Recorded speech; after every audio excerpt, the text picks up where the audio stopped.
Bom dia, boa tarde, boa noite, pessoal, dependendo da hora que você está assistindo o meu vídeo. A aula de hoje, continuação de função quadrática, beleza? Se você não assistiu o primeiro vídeo, clica aqui em cima que você vai conseguir acompanhar, mas o importante é, aula de hoje vamos falar sobre principalmente o gráfico, falar sobre os três coeficientes e o que eles interferem aí no gráfico da nossa função quadrática e sobre o ponto mais importante do gráfico. Vamos falar sobre o vértice. E para a gente encerrar a aula, a gente fala sobre o estudo do sinal da nossa função quadrática, beleza? Então vamos comigo aqui, ó. Vou começar lembrando você que uma função quadrática, ela é escrita como f de x igual a ax ao quadrado mais bx mais c, com aquela condição importante do a ser diferente de zero, certo? E aí, a primeira informação importante que nós temos hoje é a respeito de como é esse gráfico. O nosso gráfico, ele vai ser uma parábola. O nosso gráfico, ele vai ser uma parábola, beleza? Ou uma parábola de duas maneiras diferentes. Ou ela vai ter a concavidade para cima, ou ela vai ter a concavidade para baixo, beleza?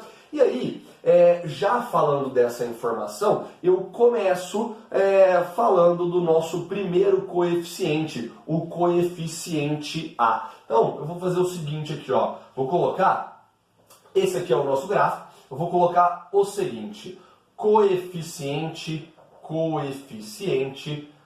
A, que é o coeficiente que acompanha o x ao quadrado. Ou a responsabilidade do coeficiente A é justamente em relação à concavidade da nossa parábola. Caso o nosso A seja positivo, ou seja, maior do que zero, nós vamos ter a concavidade voltada para cima, beleza? Agora, se o meu A ele for negativo ou menor do que zero, a gente vai ter a concavidade voltada para baixo.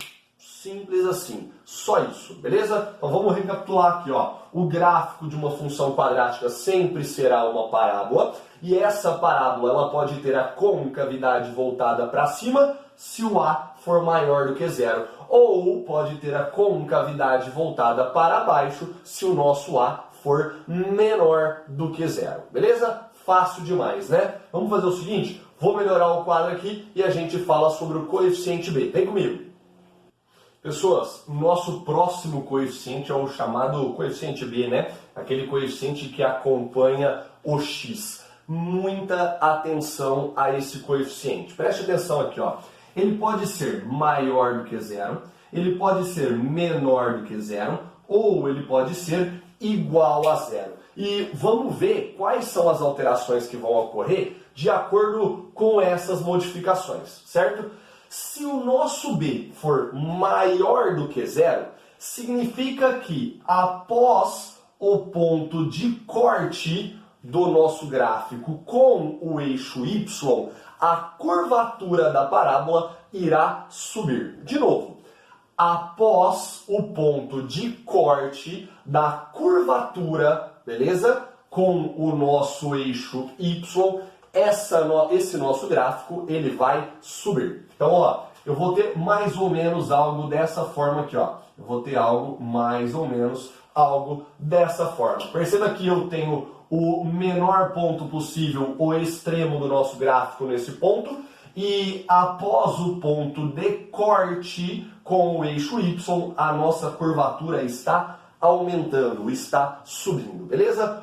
E aí, se quando B é maior do que zero, após o corte a curvatura sobe, se o nosso B for menor do que zero, após o corte a nossa curvatura irá descer, beleza? Então, de novo, se com o B maior do que zero, após o corte do nosso gráfico com o eixo Y, a curvatura sobe, quando B é menor do que zero, o nosso gráfico, quando corta o eixo Y, a curvatura irá descer, beleza? E, lógico, se o B é igual a zero, significa que o nosso corte entre o gráfico e o eixo Y, após esse valor aí, após esse corte, nós não teremos nenhuma inclinação, beleza? Nós não teremos nenhuma inclinação. Então, essa é a função do nosso coeficiente B. Já te adianto que esse aqui é um dos coeficientes que menos aparece pra gente, tá? Mas se porventura em alguma questão sua perguntar qual é a finalidade desse coeficiente, você agora já sabe qual vai ser a alteração que ele faz no nosso gráfico, beleza? Vamos para o nosso último coeficiente, o termo independente, o coeficiente C. Pessoal, se você está assistindo essas aulas aqui regularmente e assistiu a aula de função afim, quando eu falei do gráfico da função afim, eu tinha ax mais b, certo? E eu falei para você que o nosso b era o ponto, né, era a coordenada que cortava o eixo y. Isso porque o x vale zero e automaticamente o y valeria aquele nosso coeficiente b. Dá uma olhada aqui que vai acontecer com o coeficiente agora c, que assim como o b da função afim, é o termo independente na função quadrática, certo? Se eu pegar essa minha função, e jogar um x valendo zero, você concorda comigo que eu vou encontrar quanto é o f de zero, beleza? F de zero, porque o x agora vale zero. A gente vai ter o seguinte, ó, eu vou ter um f de zero igual o a eu quero descobrir, o zero vai substituir o x, vai ficar ao quadrado, mais b eu não sei, vezes o x zero mais o c. Perceba que quando o x vale zero, esse termo vai embora e esse termo vai embora. Isso significa que o f de zero ou o y, quando o x vale zero, é o nosso termo independente, o nosso coeficiente c. Então a gente vai ter a seguinte coordenada, 0 e c, beleza? O que isso significa? Isso significa que o coeficiente c, assim como o coeficiente b da função afim, faz parte da coordenada em que o nosso gráfico, em que a nossa parábola corta o eixo y, beleza? Então, de novo, cortou o eixo y, nós estamos descobrindo qual é o coeficiente c, porque naquele ponto o x não vai para a direita, não vai para a esquerda, ele vale zero, e o nosso valor de c ele vai variar. Se ele for positivo, significa que esse gráfico vai cortar acima do eixo x. Se ele for negativo, o gráfico vai cortar abaixo do eixo x. E se ele valer zero, significa que nós vamos passar pela origem do nosso plano cartesiano, beleza? Então, muito fácil, né? Falamos do coeficiente a, que indica a concavidade da nossa parábola. Falamos do coeficiente b, que indica a curvatura após o ponto de corte com o eixo y. E falamos agora do coeficiente c, que indica qual é o ponto que vai cortar no eixo y. Tranquilo? Muito fácil, né? Vamos fazer o seguinte agora. Vamos mostrar aqui dentro do gráfico também as raízes da nossa função quadrática, os zeros da função do segundo grau e como eles vão aparecer no gráfico. Vem comigo. Pessoal, dá uma olhada aqui, ó. Falamos dos três coeficientes, chego agora aos zeros da nossa função quadrática. Zero da função significa descobrir os valores de x quando o nosso y é igual a zero. Concorda comigo? Ou você concorda comigo que eu vou ter uma determinada coordenada x e obrigatoriamente uma coordenada y igual a zero? Isso significa que os zeros da função são os pontos em que o nosso gráfico corta o eixo x, beleza? Então dá uma olhada aqui, ó. Vou fazer um esboço do nosso plano cartesiano, certo? Esse nosso ponto, essa nossa coordenada, tem um valor de x por exemplo, aqui 2, tá? E o y vale 0, ou seja, não vai para cima, não vai para baixo. Como a gente está numa função quadrática, eu vou considerar dois valores de x aqui distintos, por exemplo, um x negativo. E o y vai continuar valendo 0, porque nós estamos nos zeros da função. Perceba que em ambos os pontos, o nosso eixo x vai ser cortado pelo gráfico. Então é isso que significa os zeros da função no gráfico. Eles são os pontos em que a parábola corta o eixo x, beleza? Só que tem um detalhe, eu vou a partir de agora relacionar o valor do delta, que a gente falou no fim da aula passada, com esse nosso gráfico. Vem comigo para você ver como que vai fazer, quais vão ser as alterações a serem feitas de acordo com o delta que a gente encontra. Pessoal, estou aqui com a relação entre o delta, entre o discriminante e o gráfico da nossa função do segundo grau. Lembrando que o nosso gráfico ele pode ter um A maior do que 0, ou seja, a concavidade dele vai ser voltada para cima, ou um A menor do que 0, a concavidade dele voltada para baixo, beleza? Lipe, por que você colocou 3 retas de cada lado? Vamos lembrar? Eu falei para você na aula passada que o delta ele pode ser maior do que 0, ele pode ser igual a 0, ou ele pode ser menor do que 0. Então eu tenho 3 possibilidades para o delta, por isso que eu tenho 3 gráficos aqui, certo? Eu vou fazer o seguinte, ó, o primeiro gráfico, ele vai trabalhar com o delta maior do que 0, tanto no A menor, quanto no A maior do que 0, tá? O segundo gráfico, o meu delta, ele vai ser igual a 0, em ambas concavidades.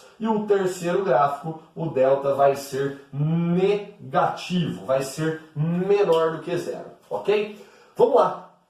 Vamos lembrar? Se o meu delta ele é maior do que 0, significa que nós temos dois valores para x, duas raízes, elas são reais e elas são distintas. Portanto, eu vou ter um x1 e eu vou ter um x2. Isso significa que a nossa parábola vai cortar o eixo x em 2 pontos diferentes. Então eu tenho aqui um x1 e eu tenho aqui um x2, beleza?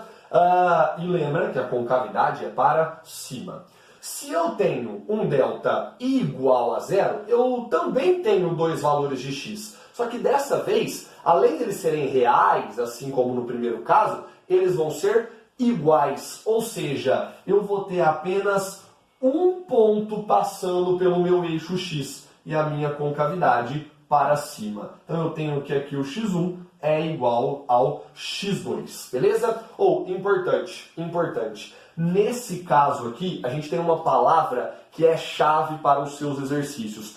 O seu exercício vai falar o seguinte: nós queremos um gráfico em que ele tangencia o eixo x, beleza? Ele tangencia o eixo x. Isso significa que ele vai passar por apenas um ponto no eixo x. Muito importante esse detalhe, tá? Então guarda essa palavra, anota no seu caderno. Em compensação, quando eu trabalho com um delta negativo, nós não temos raízes reais. Se nós não temos raízes reais, nós não vamos encostar no eixo x. Ou seja, o gráfico, ele flutua, ele fica flutuando, ele não encosta no eixo x. Muito importante, ele vai flutuar para cima do meu eixo, tá? Isso quando A for maior do que 0, certo?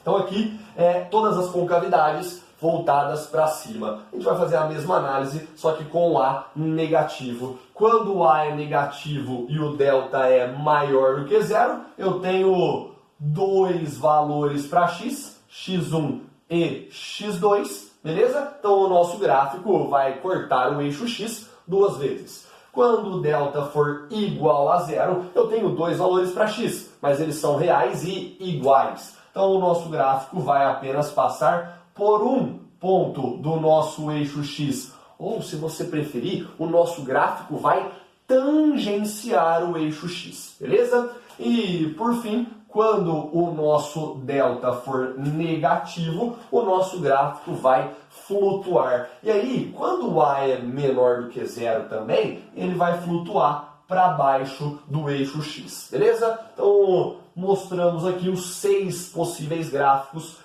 da relação entre o nosso discriminante e o gráfico da função quadrática, beleza? Se você aí gosta de fazer aquelas fichas, né, fica bem interessante de você anotar todas essas informações, cada um com uma cor, vai ficar muito organizado no seu caderno, beleza?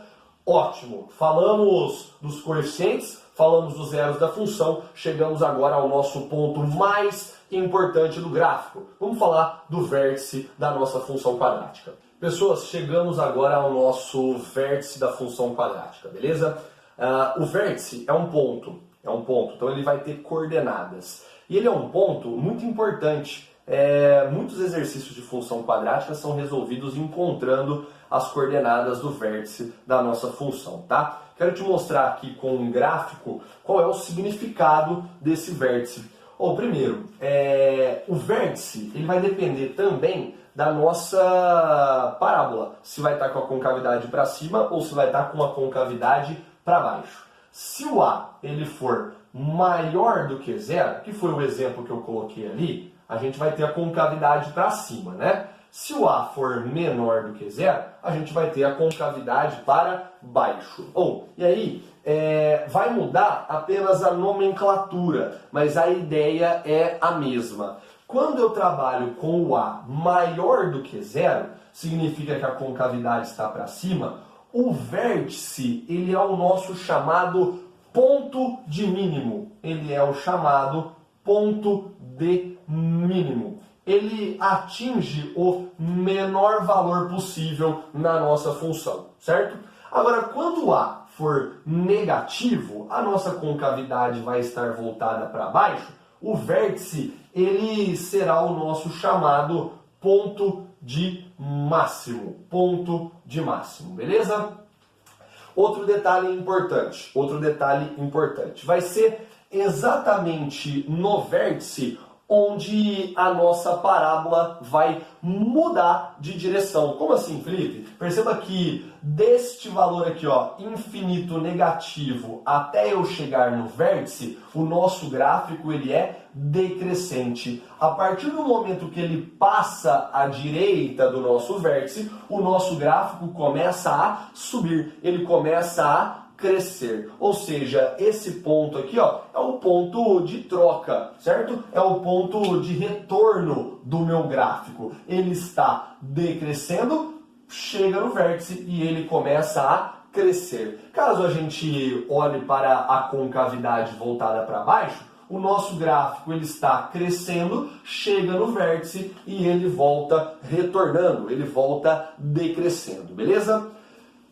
Algumas das características importantes do nosso vértice, né? Outro detalhe importante é o seguinte: se eu passar uma reta paralela ao eixo X, uma reta paralela ao eixo Y, passando pelo vértice da nossa função, essa reta ela será o eixo de simetria do nosso gráfico, ou seja, ela vai ser o espelho do nosso gráfico, né? Ele vai ser, tudo que está à esquerda é simétrico a tudo que está à direita dessa nossa reta.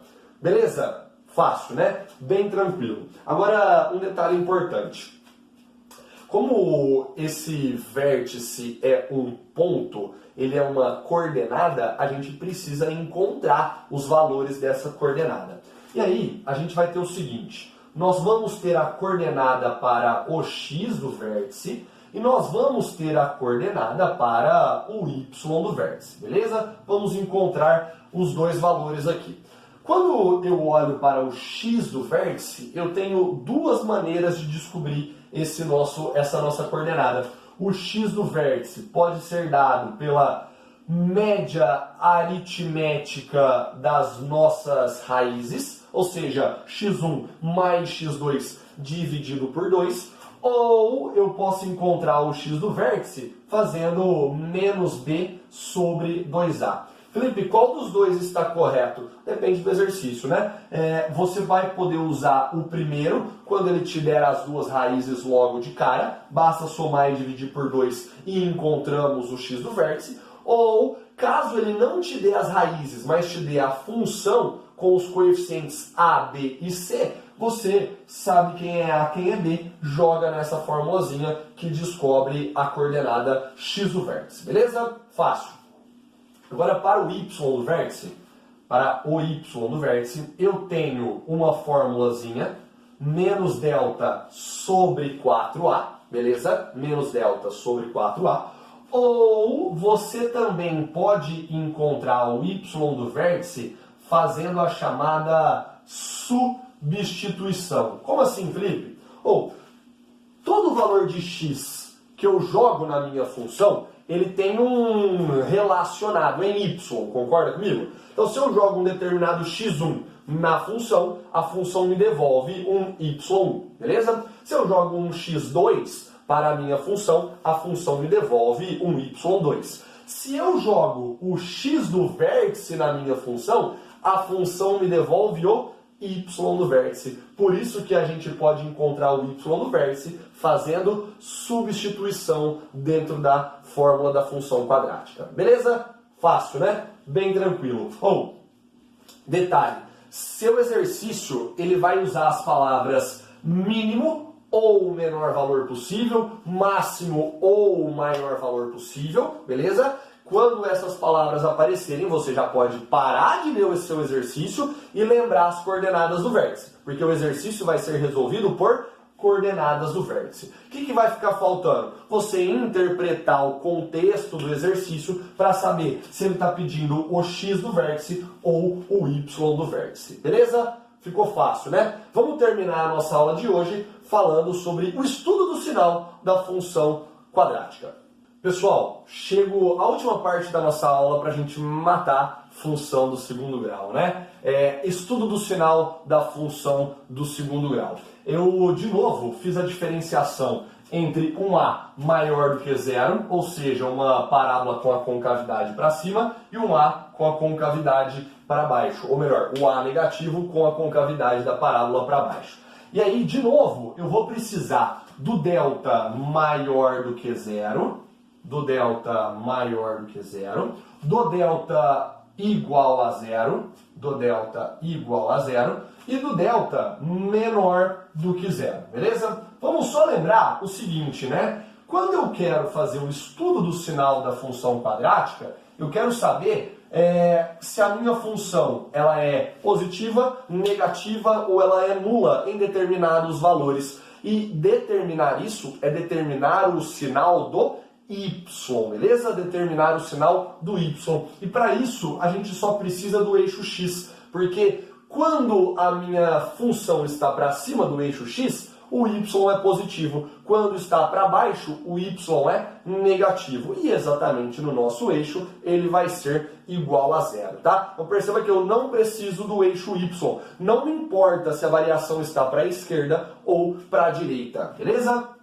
Então vamos lá. Se o delta é maior do que zero, eu vou ter dois cortes no nosso eixo x, né? Então aqui e aqui eu vou ter dois cortes no eixo x. Se o delta é igual a zero, eu vou ter o meu gráfico sendo tangenciado pelo eixo x. E se o meu gráfico tiver um delta maior do que zero, ele vai ficar flutuando. Aqui ele flutua para cima e aqui ele flutua para baixo. Vamos começar no mais fácil? Os mais fáceis são os últimos. Perceba que nesse primeiro caso aqui de baixo, o nosso gráfico ficou todo acima do eixo x. Ou seja, ele sempre será positivo. Ele sempre será positivo. Então nós temos um A maior do que zero e um delta negativo, o nosso gráfico sempre será positivo. O nosso y nunca terá um valor nulo ou menor do que zero. Em compensação, se a concavidade é para baixo e o delta é negativo, o nosso gráfico sempre será negativo. O nosso y nunca será positivo e nunca valerá zero. Beleza? Ótimo. Agora vamos fazer o seguinte. Vamos nos pontos de encontro com o eixo x, tá?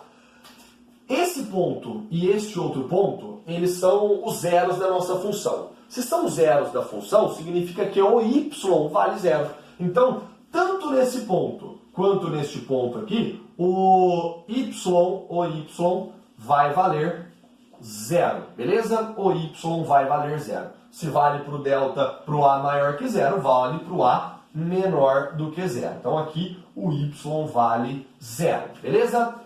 No segundo gráfico eu também consigo identificar isso, porque nesse ponto aqui, ó, que corta o eixo x, mesmo que esteja tangenciando, o nosso y não se mexeu, não foi para cima nem para baixo, então ele vai valer zero, beleza? Então aqui ele também vai valer zero. Agora sim nós temos alteração. Preste atenção. Quando eu olho para a direita desse meu segundo valor de x, o nosso gráfico está todo para cima do eixo horizontal, ou seja, ele será positivo, beleza? Quando eu olho entre os meus dois valores de x, o nosso gráfico está todo abaixo do eixo horizontal. Isso significa que ele vai assumir valores negativos. E quando eu olho à esquerda do nosso primeiro valor de x, do nosso primeiro zero da função, o nosso gráfico está todo para cima. Então ele vai ser positivo, beleza? Então positivo, negativo e positivo. Mesma coisa nesse caso. Se eu olho à esquerda do primeiro valor de x, o gráfico está abaixo do eixo horizontal. Então ele é negativo. Se eu olho à direita, ele também está abaixo, ele também é negativo. Em compensação, se eu olho entre os dois valores de x, o nosso gráfico vai ser positivo, porque ele está todo acima do eixo horizontal, beleza? E para terminar, nesse caso aqui, ele nunca está abaixo. Ou ele vale zero, no nosso zero da função, ou ele vai ser positivo. E aqui, ou ele vale zero no zero da função, ou ele vai ser negativo. Isto é, nunca será positivo. Beleza? Tranquilo? Então, fiz você ter aí duas fichas muito organizadas para estudo, né? A relação entre o delta e o gráfico, e agora no estudo do sinal. Se você organizar direitinho no seu caderno, você tem, eu tenho certeza que vai ficar bem bonito e bem fácil de você entender. Tranquilo? Espero que você tenha gostado da aula de hoje, que continue acompanhando as nossas aulas e até mais. Beijos!